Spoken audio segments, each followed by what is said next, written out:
Hello बच्चों, let's read this question. So this question says the relative density of a metal may be found by hanging a block of metal from spring balance and nothing that in air.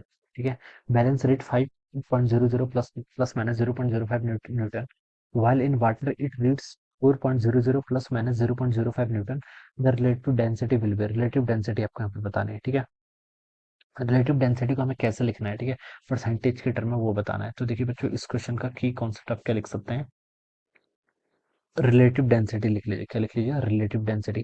Relative density का मतलब क्या होता है? Density of the material, ठीक है, किसके respect में? Water के रिस्पेक्ट में, ठीक है। वो आपको यहाँ पर गिवन कर रखा है। देखिए, डेंसिटी ऑफ ए मेटल में be found by hanging A block of metal from spring balance, ठीक है। जब हम इसको स्प्रिंग बैलेंस में, देखिए हम क्या करेंगे, तब इस पर क्या लगेगा? सिर्फ आपका इसका जो मास होगा mg फोर्स लेगा, ठीक है। और इस केस में जो वेट होगा हम W1, वो किसके इक्वल आएगा? mg के इक्वल आएगा, ये लिख सकते हैं। ये कब ट्रू है? ठीक है, जब भी आपका एयर में सस्पेंडेड है। और मान लीजिए जो ये आपका मेटल है, इसकी डेंसिटी हम रो मान लेते हैं, ठीक है। तो मास को क्या लिख सकते हैं? डेंसिटी इनटू वॉल्यूम, तो उसको हम रो बीजी भी लिख सकते हैं। तो W1 क्या होगा? W1 आपका क्या है? This is the reading of the spring balance when ये एयर में सस्पेंडेड है, और इसकी वैल्यू होगी आपकी रो जी इंटू वी के equal, where rho is the density of the metal, ठीक है। ये हो जाएगा, ऑलराइट। अब सेकंड कंडीशन ये दे रखी है, and nothing that in air, ठीक है। तब उस कंडीशन में आपका W1 की वैल्यू देखिए, क्वेश्चन में आपको क्या कर रखी है? गिवन कर रखी है, ठीक है। W1 की वैल्यू देखिए गिवन करके 5.00 plus minus 0.05 Newton in air, ठीक है। वाइल इन वाटर, वाटर में देखिए 4.00 आ रहा है, ठीक है।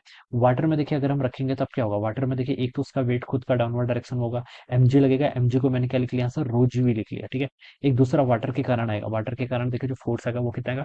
Density of water into volume into g के इक्वल आ जाएगा, ठीक है।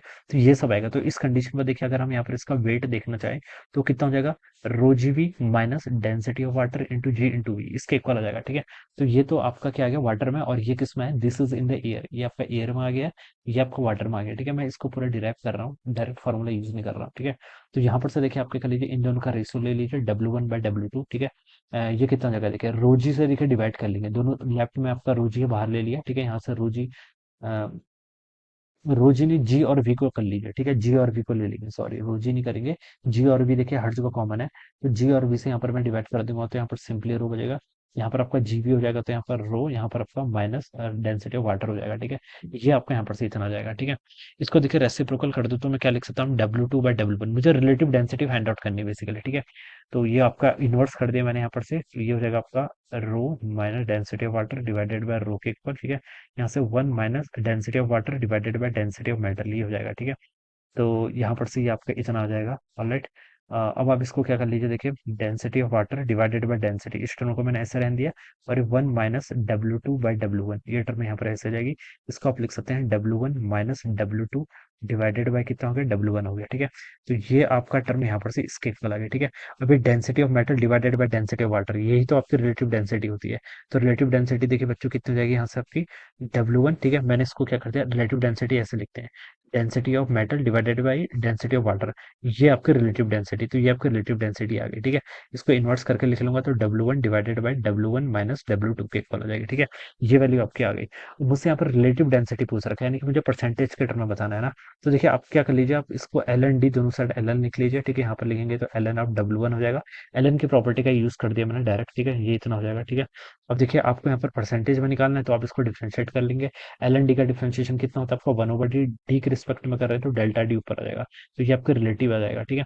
W1 का करेंगे तो देखिए इसका डिफरेंशिएशन W1 नीचे आ जाएगा, और ऊपर क्या आएगा आपका? डेल्टा ऑफ W1, ये वैल्यू यहाँ पर हो जाएगी, ठीक है। एरर ऑलवेज क्या होता है? एडिटिव नेचर का होता है, तो नेगेटिव साइन है भले ही, लेकिन एरर ऑलवेज ऐड होता है, ठीक है। तो यहाँ पर पॉजिटिव साइन आ जाएगा, और यहाँ पर क्या आ जाएगा आपका? Delta of W1 minus W2 divided by कितना हो जाएगा? W1 माइनस W2, ये तो आपका फ्रैक्शनल एरर आ गया, ठीक है। आपको परसेंटेज के टर्म में बताना है, तो आप इस पूरे टर्म को क्या कर लीजिए? 100 से मल्टीप्लाई कर लीजिए, क्या कर लीजिए? 100 से मल्टीप्लाई। तो यहाँ पर लिख लीजिए डेल्टा D/D इंटू आपका 100, ठीक है। ये वैल्यू देखिए, अब यहाँ पर आप क्या कर लीजिए? वैल्यूज भी पुट करना स्टार्ट कर दीजिए। डेल्टा W1, ठीक है। W1 क्या था? W1 देखिए मैंने यहाँ पर बताया था एयर में बैठा है, उसकी वैल्यू कितनी देखिए? 5.00 प्लस माइनस 0.05, ठीक है। तो इसमें देखिए आपका डेल्टा W1 कितना है? देखिए एयर में है आपका, देखिए इसको ऐसे लिख रखा है इन्होंने, W को बेसिकली 5 ठीक है। ये आपका 5.00 है, और डेल्टा W1 की अगर मैं बात करूँ तो आपका 0.05 के इक्वल है। तो ये वैल्यूज को देखिए यहाँ पर पुट कर लेते हैं, 0.05 ये आपका डेल्टा W1 हो जाएगा डिवाइडेड बाय W1। W1 कितना है 5.00 के इक्वल, ठीक है। ये इतना हो जाएगा। आगे आपका plus W1 minus W2। W2 क्या था, W2 आपका वाटर में था, ठीक है। तो W2 की वैल्यू देखिए, सर कहाँ गया, हाँ ये है W2 की वैल्यू देखिए यहाँ से कितनी जाएगी 4.00 के इक्वल, ये आपका वाटर में है, ठीक है। और डेल्टा W2 देखिए कितना गिवन कर रखा है आपको 0.05 के इक्वल, ठीक है। तो यहाँ से आप देखिए W1 माइनस W2 करेंगे तो ये आपका 5.00, ठीक है, एक ही जीरो है, ठीक है। ये आपका 5.00 माइनस 4.00 करेंगे तो कितना आएगा 1.00, ठीक है। तो नीचे वाले टर्म में तो आपकी 1.00 जाएगी। इन दोनों का डिफरेंस करेंगे, ठीक है। यहाँ पर आपका क्या है W1 माइनस W2, ठीक है। तो इन दोनों को भी हम क्या करेंगे बेसिकली ऐड करेंगे, ठीक है। मैंने क्या बोला, एरर ऑलवेज क्या होता है, एडिटिव नेचर का होता है, ऐड होगा, ठीक है। ऐसा नहीं करना है 0.05 माइनस 0.05 करके इसको जीरो कर देना, ऐसा नहीं, ये ऑलवेज ऐड होगा, ठीक है। तो इन दोनों को ऐड करेंगे तो कितना होगा आपका 0.10 के इक्वल आ जाएगा, ठीक है, 0.10, ठीक है। इंटू आप क्या कर लीजिए, परसेंटेज में बताना है ना, ऑप्शन देख के पता चल रहा है, तो इसको आप क्या कर लीजिए 100 से यहाँ पर ऐसे मल्टीप्लाई कर लीजिए, ठीक है। तो इसको सॉल्व करेंगे तो देखिए बच्चों कितना होगा 0.05 डिवाइडेड इंटू 100 करेंगे तो 5 हो जाएगा, 5 से 5 कैंसिल तो ये तो 1 आ गया। प्लस यहाँ पर देखिए 100 से मल्टीप्लाई करेंगे ऊपर तो आपका 10 हो जाएगा, 10 डिवाइडेड बाय 1 करेंगे तो ये कितना हो जाएगा 10 के इक्वल हो जाएगा, ठीक है। तो ये कितना गया आपका 11% के इक्वल आ गया, कितना 11% के इक्वल, ठीक है। तो ये आपका 11% हो जाएगा, ठीक है।